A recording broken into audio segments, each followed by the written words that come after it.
So what do you get if you combine John Wick, Taken, and Man on Fire? Well, you get The Man from Nowhere. This is a movie I like revisiting every now and then. I remember seeing it a few years ago, and ever since it's become a memorable favourite of mine.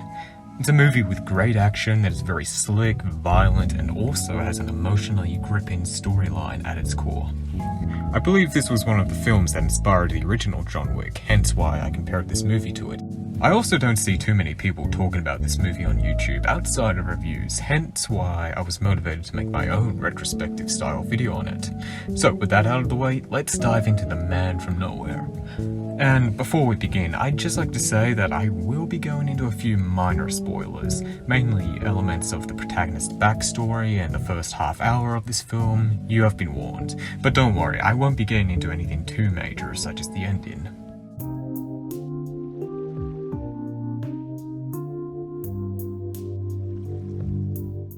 Written by Lee John Baum, I apologise if I absolutely butchered that pronunciation. The Man from Nowhere is a South Korean action thriller film released in 2010. Fun fact, this movie had an Indian remake in 2016 named Rocky Handsome. Even though I've never seen this remake, goddamn, that sounds like one hell of a title for a movie. The star of The Man from Nowhere is Wonbin, who has mainly acted in drama and romance TV shows. According to my research, this movie is one of the only 3 action films he's ever been in. The film also stars kimsaeron, and again, I sincerely hope I'm not butchering the pronunciation for any of these Korean names. She plays the role of a 10-year-old girl who becomes not only the driving force of the narrative, but the heart of the story and secondary main character. I'd also list some of the other actors in this movie, but you know what? I don't like my chances of pronouncing their names correctly, so let's move on. The Man from Nowhere is a story about Tai-sik, a quiet, mysterious, and introverted man with a tortured past who owns a pawn shop. Nobody really knows anything about him or where he came from, hence the title of the movie. Tai-sik tends to keep to himself, but one day he makes friends with a little girl named Somi, who lives in the same neighborhood and often visits his shop. Though he's hesitant to open up to her, the two eventually develop a bond. Somi doesn't have a father figure in her life, and her single mother is not only neglectful but also an opium addict. As a result, Somi has imprinted on Tai-sik, and she sees him as the father she never got to have. Unfortunately, one night, things take a turn for the worse. Somi's mother steals a large pack of opium, resulting in the both of them getting abducted by an organ harvesting ring run by the crime lord Somi's mother stole the opium from. It is with that we learn who Tai-sik truly is. He is an ex-special agent who vanished and went off the grid after his wife, who was pregnant with a baby girl, was murdered, meaning that not only has he become the father Somi never got to have, but Somi has become the daughter he never got to have. We follow Tai-sik as he embarks on a bloody rampage, tracking down the criminals responsible for abducting Somi, leaving a trail of bodies behind as he slaughters them, one after the other, putting his own life at risk in hopes of saving the little girl who has brought meaning to his life for the first time in years. As you can probably imagine, the film has a rather dark and depressing tone. The world these characters inhabit feels bleak, and the premise of children being abducted for organ harvesting is frightening, especially because you know for a fact that this is something that could definitely happen in real life. The film even goes as far as to introduce you to some of the other children who have been kidnapped too. Even though they obviously don't show any of them die, it's heavily implied that one of them does. But this film isn't as entirely grim as it might sound. The film's one bright spot that stops the audience from feeling too tired and weary from all the darkness is the bond between Tai-sik and Somi. Both of these roles are played beautifully by their actors, and their performances are very moving. Though, out of the two of them, I reckon my favourite performance in the film is Wonbin as Tai-sik. He gives off a certain energy that makes him feel kind of shady and not entirely right in the head. You can see in his eyes that he's not really there anymore, he's so vacant, and he's going through the motions of his day-to-day life passionless, without any true meaning to his existence. It's hard to describe, but if you've seen the movie, you probably get what I mean. Wonbin's performance as this character helps illustrate just how tired and world-weary this man has become. What makes this even more heartbreaking is seeing just how different he is during the flashbacks prior to his wife's death. He still comes across as kind of a quiet guy, but compared to the present day, he has a warmer demeanor, there's still life in his eyes, and he's genuinely content. By the time we get to the point where he witnesses his wife's death, you feel absolutely crushed. She dies in a way that's so bloody and abrupt. I remember back when I watched this scene for the first time a few years ago, I couldn't help but imagine how horrified I would be in his shoes. This film does a great job of making you feel sympathetic for the protagonist after all he's been through in his life, and Wonbin's acting elevates the writing. Kimsaeron as Somi also deserves a lot of praise for her acting in this movie. I believe this was her third ever role in a film, and it's not every day you see a child actor who is fantastic at what they do.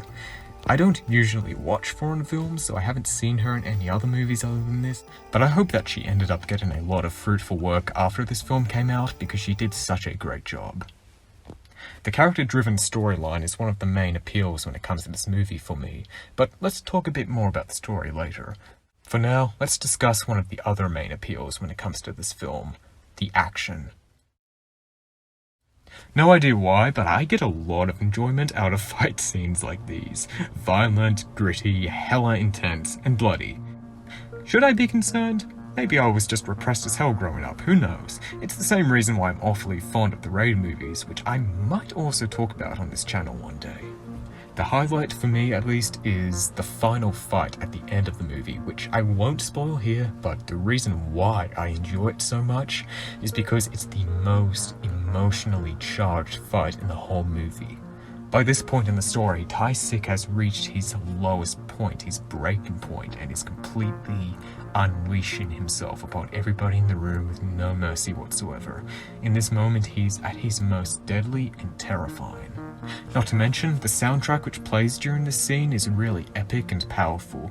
The soundtrack overall is very solid, but it shines the most during this fight, and I find that it's the most memorable piece of music in this film, other than the end credits song by Mad Soulchild titled Dear. The other action scenes in this film are pretty good too, but the final one will always be the most memorable for me because of the build-up and emotional payoff. But anyway, now that I've discussed the action, let's move on to the storytelling. The narrative of The Man from Nowhere is mostly simple and straightforward, but it really hones in on the relationship between Tae-sik and Somi, putting a focus on their character development and the special bond they share. These are two characters who entered each other's lives during a time when they needed the other the most. This is a type of story I can relate with, as I can think of around 3 or 4 occasions throughout my life when I was going through something difficult, only for the perfect person to suddenly come into my life, enrich it, and become very close with me.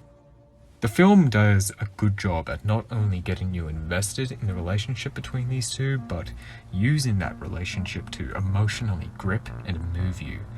The conclusion of their story is a tearjerker, and by the end of the movie, you're left with a taste of bittersweetness, but also fulfillment and satisfaction. In a movie filled with so much darkness, set in a world that's grim and unkind, the father-daughter-like love between Somi and Tae-sik is the light illuminating within the heart of that darkness. Wanting to see these two characters reunite, hoping that everything will be okay, is what keeps you watching until the very end. However, I think I'll leave my discussion of the story there. I could go on, but I also don't want to spoil too much of the movie for those who haven't seen it yet, which is why for this video I only brought up what I felt like I had to. This is a movie I strongly recommend, but only for those who feel like they can stomach its uncomfortable, dark themes. The Man from Nowhere is without a doubt a favourite of mine, and if you ask me, it's just simply an overall solid, great film with a memorable narrative and powerful ending. If you like action movies and thrillers with a straightforward yet strong story, then I encourage you to check this one out, especially if you're into films like John Wick. Oh, speaking of John Wick, I didn't find this out until I started doing research for this video, but apparently this movie is getting an American remake, and it's going to be made by Chad Stahelski and Derek Kolstad, who created the John Wick films. Kind of ironic considering the fact that this movie influenced John Wick in the first place. It's kind of like it's all coming full circle. I'm a little skeptical when it comes to the idea of this movie getting a remake. I would prefer it if they didn't remake this. That feels kind of unnecessary, but the fact that the John Wick team is involved is at least somewhat reassuring. I hope they pull it off, because this film tells a great, heart-wrenching story that deserves to reach an even larger audience. Well, anyway, that's about all I have for this video. Have you seen this film? Or maybe you're interested in checking it out for yourself. Whatever it is, feel free to comment below and let me know. With that said, thanks for watching.